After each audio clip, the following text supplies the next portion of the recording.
Hi everybody, welcome to the Todd and Erin Daily Stream. It is so bright outside.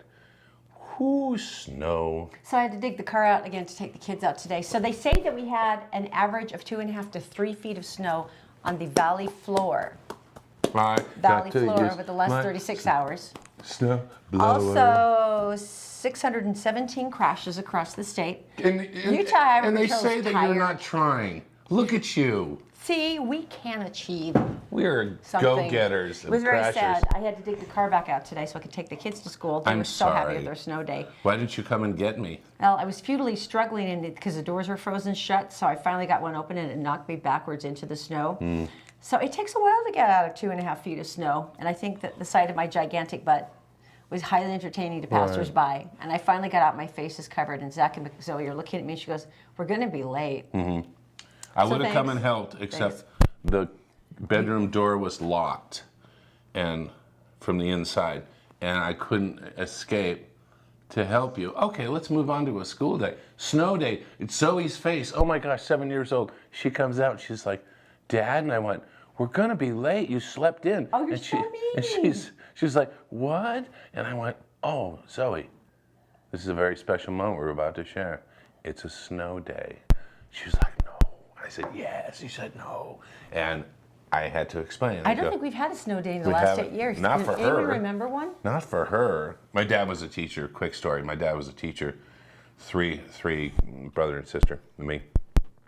And he was a teacher. And at six o'clock, the phone, the phone on the wall with a long cord would ring, and we'd all hear it. And we'd go, "Oh, please, oh, God, if I promise the rest of my life to do things for orphans, would you please make this a snow day?" And then he would to the bottom of the stairs and yell up, "School's canceled." And we're all like, "Yeah!" But for us, it was like, "Get your boots on, we're going sledding." Yeah, which is pretty much what everybody did. We would park about Anyway. our house, and all the kids were So good for you about all those accidents. Yeah, very nice impressed. effort, really. Over 600. We had an incident when we bought a cabin. We buy old stuff and fix it. This one was so covered in wrap, I wouldn't let the kids. I wouldn't come down. I had to carry the twins everywhere. But on the disclosure forms, the disclosure forms for real estate, and we were about to buy it. There was one disclosure, and it said, "We have bats." We went. So we have. Bats. Excuse me. Have some experience with bats. We'll still buy it because I love bats. They're mammals. They raise their young. They're fabulous. It cost me. Guano's not a great thing, but bats eat many, many insects. They have a very important job. This is true, just not in the house. It cost us 3 bottles, $6.95 a piece of spray foam to close off the seal where they had to come in. The Davis School District is spending $359,000. Excuse me? Remember the bats that they had? Oh, the yeah, no-tail bats? Oh, yeah, they were cute. 5,000 of them. But there was a buttload of them in one of the auditorium, in the auditorium, right? There was a buttload too. Yeah, one of those. And basically they drop and they see what happens is, and this is controversial. I bet the students dug it, though. They come here to Utah in a school to mate. Sex education in the schools. Imagine that. So anyway. I'm not sure I see that as a learning opportunity, but go on. So they're all gone.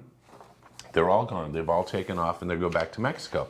And so while they're away, we're going to crash make it less welcoming for you. Their honeymoon cabins, and we're going to close off anything down to a 1/4 inch because the wingspan's about 4 or 5 inches. But the fact that if they can fit their head through, they can compress their bodies. Caves. They can compress their bodies and get through, and then hang upside down and poop, which is what they do. So you don't want to trap them when they're inside, do you? No, you want to trap them when they're outside. So now they're in Mexico having a great time, worried about the wall. And when they come back, we want to make sure they can't get in. So they're going around $359,000. There's got to be a cheaper way. That much spray foam, huh? I could have done it for half. And is it just that one school? It's Davis County. Okay. But they are looking. Now, what the problem is, they're going to seal it off, and like our cabin, won't be able to get back in, except for now. How safe is your house around the school district? If they can't get in there, They're gonna make some lovin' someplace else. it's got to happen. I like bats. I do too. The guano thing is an issue, but even rabies is so rare, You know unless that- you're like the moron who picks things up like, look, it's a wild animal. Do you know they harvest guano Yeah, and sell it as fertilizer? yeah. What a job that would be. Yeah. Ugh. I just remember cleaning the guano off the windows in the cabin. That's not a job I'd really enjoy full time. So anyway, if you live near Davis, County schools, you might want to lock it up. good luck Because with that. lovin' time is showing up soon. Tell me something good. It's Tell me brought to you something by good. PC Laptops, our dear friends down at PC Laptops. You can What? get a desktop or a laptop starting at $7.99, lifetime service and parts warranty. Which makes your life Glorious. glorious. Yes. I saw this just briefly. Tell me about this Pink story. Floyd, Roger Waters. Yeah. Roger Waters, of course, the guitarist for Pink Floyd. Right. Obviously, after countless decades of international stardom, he's Yes. kind of rich, right? Well, he also has a really good friend who happens to run a really big rescue organization. Rescue for what? For refugees. His name is Clive Stafford Smith. He's a human rights lawyer. Okay. And he had heard about a specific story. Felicia Perkins Ferreira lives on Trinidad. She hasn't slept through the night once since her two boys were abducted by their father back in 2014. Oh, man. In that standard, if I'm going to ruin their lives just to teach you a lesson, the standard horribleness. And just to make sure it could be as awful as it possibly could be, he brought them to Syria, and where he was fighting for the Islamic State. He brought his children Can you get to the tell me something good part? into a war zone and left them there while he's fighting, rather than safely with their mother. Well, he was killed in 2017, so the boys were taken to the border by Things their happen. The boys were taken to the border, and they're 7 and 11, by the way, 7 years old, 11 years old, age of our Zoe. Mm-hmm. They were taken to the border, and the stepmother abandoned them on the side of the road. Okay. Get to the nice So part. this is really 'cause this brutal. Is killing me. So fortunately, they were found by relief workers who took them to a Syrian refugee camp. But at this point, so the poor mom is going through everything. She's found out by some sort of God's gift where the kids are. Oh God, thank you, my kids are alive. Okay. Pink Floyd This comes is where in, my right? kids are. Right? Now Okay. tell me. She lives on the island of Trinidad. Oh, she's Jesus. not a wealthy woman. What? She can't pay the tens of thousands of dollars it's going to take to get her kids out of this camp. So what happens is this lovely man who is Roger's friend hears about the story, and he goes over to Roger and he goes, look, I'm Clive, your friend, Clive Stafford Smith, the human rights lawyer. And Roger Come goes, on. is there a reason you're introducing me to yourself again? He says, just to set a context to the story. And Roger Waters goes, okay. Oh. And then he says, look, can we have your jet? And Roger said, what do you need? And he said, could you fly me? jet? He said, I need could a- you fly me to Trinidad, We got some stuff to pick up. pick up the mom, and then to fly us down to Syria and pick up the boys? What? Roger That's says, like here's the thing. Roger says yes, and Roger flies his own jet. So oh Roger my God. flew his friend down to Trinidad, picked up mom, who's freaking out, then flew them down to Syria. Now, Isn't because this is like 6 legs of airport to airport, huge airport to amounts airport. of fuel and time Right. and airport fees Right. and a Oh my gosh. really hefty sum of bribes, because he paid for all the bribes too. Because let's be realistic, there's a lot of bribes involved here. Okay, so far So there's he's no sitting- payoff here. Okay, so he's sitting at the airport near the refugee camp. He's freaking out. Because this is Clive was a human rights attorney, he could go in with the mom to get the kids and pay the fees and bribes or whatever else. So Roger says, I literally waited there for, he said, 24 hours pacing back and forth. He says, I could see the same path my shoes had taken over and over. He says, I couldn't sit down. But finally his friend came back. He had the mom, he had the kids. And they were flown from Syria to Switzerland. And then he flew them to London so they could get trauma counseling. And he paid for the trauma counseling. And then when the kids were ready to go home with their mom, he flew them back to Trinidad. So the kids were crying, as you can imagine. And they spent the entire return journey from Syria to Switzerland clinging to their mom. I love the story. I think it's amazing, but I don't think anybody realizes how far and how much flying that was. That was a lot of work. Oh my gosh. And he could, I'm sure there were people. And I hate you, by the way. And I'm sure that there's people who I could hate you have for this. hired to do it. But the fact that he flew him himself, his friend himself, and he paid for everything. Right. And the fact that you can tell how important it was to him, because you're right, that's an unimaginable amount of work. You got a friggin' jet, though. Aren't you like on standby to be Mr. Incredible? I mean, I would. Yeah, exactly. If you have that kind of thing, wouldn't you totally be that person? Like, of course I can. I have a snowblower, and I wait for the opportunity to help my neighbors out. He's got a jet. There's a difference. I have a 10-year-old. But the intent is the same. Exactly, except I don't need a license to run my snowblower. All right, let's go shallow and you'll feel better. Hollywood news. Stephen Colbert, I was watching. Explain this to me, because you watch him a lot, and I do. he does a lot of comedy that sometimes I think falls flat, where I'm like, I'm not sure where you were going with that, but What I are can you, see a communist? No, I mean, I like him, but he's not as solid delivery-wise as some of the others, I think. He has a personality. It's basically what our show is based off of. We hope you like us enough. Just kind of go along with the suspended reality. So anyway. Yeah, that's true. The other day did the Gwyneth Paltrow story where she evidently, or so they say, ran over this 82-year-old man, broke a couple ribs, knocked him out for how long, we don't know. Well, and then it wasn't an issue that she knocked him over. She did. She skied into the back of him, but she claimed, well, he skied in front of me. And he's 82, and well, she he said broke she a was bunch of stuff. Skiing recklessly or whatever, and she had a teacher with her. And he corroborates the fact that no, this guy came in front, and she wasn't going reckless or anything like that. And so basically, what's going to happen is that he's suing her now. They've tried to work something out, but now they can't. Well, the point is I'm still to the story. Pathetic to the doctor, but let's go with it. So he Stephen was basically Colbert. reporting the story about Gwyneth and the lawsuit up at Deer Valley. Now, here's where it gets kind of confusing. So he goes up there a lot. We know this, and he'll take like Twitter pictures with like staff and stuff. And hey, here's my Not family. like this. This is what not happened. A lot. But he pulls out a map and puts it out of all the ski resort runs. He's got a map 4 times the size of this, and he pulls it out and he goes, Deer Valley is a great place to go. You're going up here like now. This is a paid ad lib. And not even, you couldn't pay for this. And he goes down here, the Jordan lift right here. I said you have to be careful because in the afternoon it gets Gets very icy during the day. This is where you want to have lunch up here. And he does. Talks about the turkey chili. He does it 3 times during the story. Then he goes back to the story, and then up comes the map again, and he does it 3 times, and no one can figure out why. It wasn't.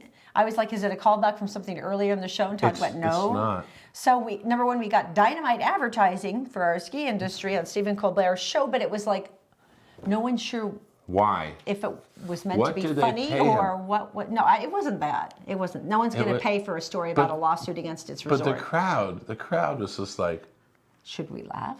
This is like you're saying. Sometimes you don't get it. No one got it. And he'll pause and smile like he's waiting for you to clap, and you're like, I don't know. Anyway, so I'm thinking free skiing for Mr. Colbert. For life. Actually, he can sit on top of one of the valets, and the valet will ski for him. One nice thing about Deer Valley is so, what is the word? Customer friendly. It's like when you fall, they pick you up. Dust you off. I'm terribly sorry, Very madam. nice. Sorry about the gravity. Okay, here's the other Hollywood thing I thought was interesting. Awards show ratings have been down, and they've tried all kinds of like desperate things to like fix them. The Academy Awards is a really kind of prime example. Is it because they're long? It's that, and there's also a ton of them now. It used to just be the Academy Awards, right. And now there's a million different ones. But Kevin Hart had been picked for the show as the host. I like him. Great comic, and he was just in that one with that great film. It wasn't. Yes. With the gentleman who cannot walk. And he's a quadriplegic. Yeah. And I haven't seen it yet, so I don't even want to talk about it because I'm so excited about seeing it. So we know he's a great actor, but apparently he had a lot of homophobic tweets, past homophobic tweets that came up, and people are like, "You're going to have to step down because that's really rude that you have this stance." How did he respond to this? He said, "No, I'm not stepping down." But apparently, after a certain amount of pressure, he did and said, well, I don't want to be a distraction on a night that should be celebrating so amazing, talented artists, making it somehow once again about him and his nobility. But he did apologize for this. I never saw that. I did.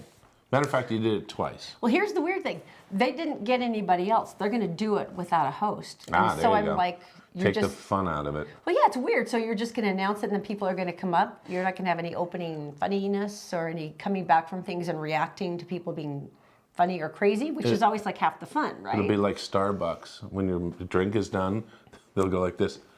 Tom, Yeah. latte, Tom. Yeah, it was just weird. Yeah. I mean, they've done some weird stuff in the past, like they only had 2 of the 5 best original song nominees perform because they thought it'd be too many music numbers. And then this is when it was pretty sad. They got rid of the tradition of having the last year's winner present the award to this year's winner. Right. Because that was really exciting for people who were not That was hugely cool. famous and that this was like a big moment. That was cool. And so, like, if you're not an A-lister, but you had won an award and Right. it's your moment to be, let me pass it on, you don't get to do that now. So they've been kind of brutal. I mean, they really have. They've been trimming down for so long. It's like, hey, earlier yesterday afternoon when it was convenient, we gave these people some awards. People you don't care about, neither do we, and we are making that Prop clear. master. So I just want to say one thing about Kevin.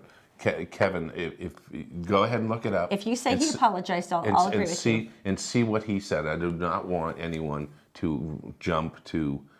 He did something stupid, and he said that. Okay, if he apologized, okay. That's it. That's all I'm going to say. I just think it's weird without a host. I think that was like one of the few things that humanizes the show and makes it interesting. Because in the past, when someone's been awesome, it's been the best part of the show. Yeah. Well, the other part is playing the music and drowning them out, and making them leave. But if you notice, when there's an A lister, Music and they comes get in a up and you get longer. lot longer, and it's more like da-na-na-na. It's more like this. I do actually have a record number. The person who spoke the longest accepting their award was Greer Garson was for Pride and Prejudice. This is like back in the 40s. She went on for 15 minutes. I want you to think about this. Very Standard award thankful. speech is like about a minute and a half. She went Not on for even. 15 minutes. And they literally had someone come out and take her arm and gently pull her away. I like Because that. they didn't do the orchestra music thing back then. I think the hook. 15 minutes. You know, the hook that comes out like in the old days. And We've just all kinda- been waiting for it, haven't we? Yeah, the hook would be good. I would watch an award show with a hook. I would too. Or like the Yeah. floor drops out. That would be Wait, friggin' the mic amazing. just gets higher. You Or like get go lower. after Nickelodeon and slime them. You know, it's like your time's done. You're done. That's funny. This has been a theme this week, and I don't know why, but this is, you know, a lot of times you see dogs misbehaving or whatever, and you're walking your dog. This lady was walking along, these 2 dogs are fighting each other. And you know, you're like, hey, stop that. And she went over and she Tried pulling them grabbed apart She and- grabbed both of them, one by the scruff and one by the collar, and held them apart. And she's like, now just stop it. And, Shake paws, walk away. and then she looked over, and now what she's holding in this hand is a cougar. It was a little young cougar. It was like 60 pounds. It was That's like this still a cougar. good-sized cougar. By the way, what cougars are made of is claws, teeth, and muscle. So 60 pounds of claws. Would eat you Teeth alive. and muscle. So she called her husband, and unfortunately in this situation, why she held it, he dispatched the cougar. Reason being is because if a cougar is in a populated area, number 1, danger. Number 2, something's up with a cougar, medically.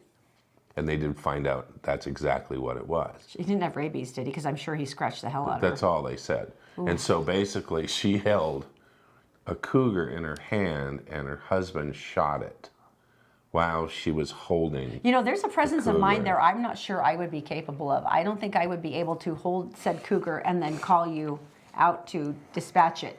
Now, I would be screaming and doing the Nelly dance, probably still holding the cougar, but we should probably mention that the dog vacuums their house on a daily basis and washes their cars because she saved him from anything you want. a rabid cougar.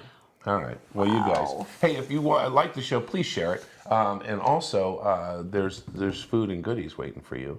Oh yeah, we've got Christopher's Prime Steakhouse. As a matter of fact, we'll be giving away another one tomorrow. That's dinner for 4 down at Christopher's. This is a perfect time of year to have someone else do all of your work for you, and they're perfect at it.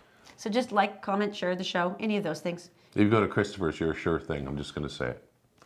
I'm just going to say it. You're a sure It is thing. the month of love. Yeah. Don't take your mom. All right. So we will see you tomorrow. Don't hurt me. I know what you're wrong doing. with you? I know you're looking at What kind me. of a freak Don't do it. are you? We'll see you tomorrow on the Todd and Erin Daily Stream. Do not hit me. Do not.